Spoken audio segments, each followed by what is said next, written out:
होगी।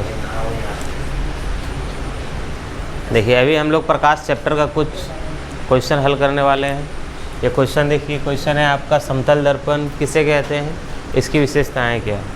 तो आप लोगों को बताया था कि दर्पण 3 टाइप का होता है, समतल दर्पण, अवतल दर्पण और उत्तल दर्पण।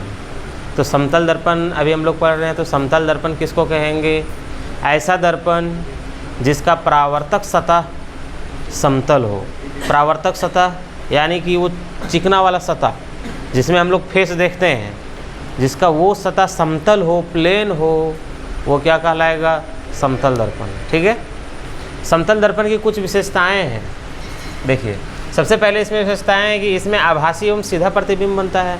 इसका प्रतिबिंब आभासी और सीधा होता है, यानी कि दर्पण में हम जैसे ये रखेंगे वैसा ही वो प्रतिबिंब बनेगा। इसको थोड़ा सा ऐसे रखेंगे तो वो भी ऐसे ही बनाएगा। ठीक है। प्रतिबिंब यानी कि कोई भी बिंब का परछाई। ठीक है। अब देखिए इसका दूसरा नंबर में बिंब का आकार एवं प्रतिबिंब का आकार बराबर होते हैं। बिंब मतलब कोई वस्तु, बिंब मतलब कोई वस्तु, और प्रतिबिंब मतलब इसका बनने वाला छाया। तो देखिए कहता है कि बिंब का आकार और प्रतिबिंब का आकार दोनों बराबर होता है। ये बिंब है मान लिया जाए, इसको अगर यदि हम आईने में दिखाएं तो जितना बड़ा इसका साइज है उतना ही बड़ा अंदर दिखेगा, आईने के अंदर ये प्रतिबिंब बनेगा। और तीसरा में कहता है कि बिंब की दूरी और प्रतिबिंब की ये दूरी दोनों समान होती है।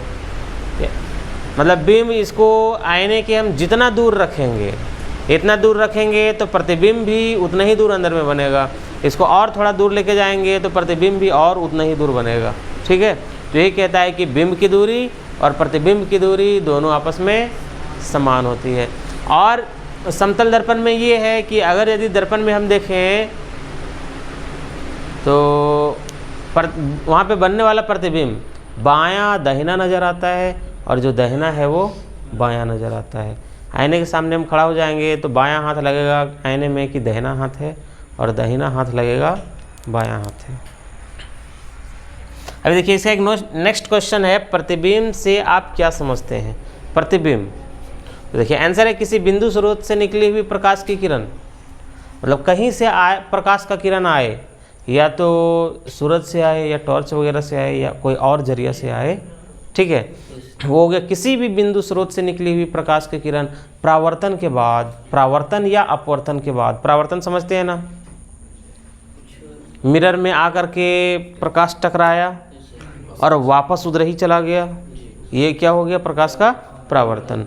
तो ये वही कहता है कि परावर्तन की या अपवर्तन के बाद ये जिस बिंदु पर मिलती है प्रकाश की किरण, परावर्तन या अपवर्तन के बाद जिस बिंदु पर मिलती है या मिलती हुई दिखाई देती है, वह प्रतिबिंब कहलाता है। या तो मिलती है या मिलती हुई दिखाई देती है, हमको प्रतीत होता है कि वहाँ पे मिल रहा है। ये क्लियर आपको तब समझ में आएगा जब हम इसका डायग्राम बनाएंगे। ठीक है।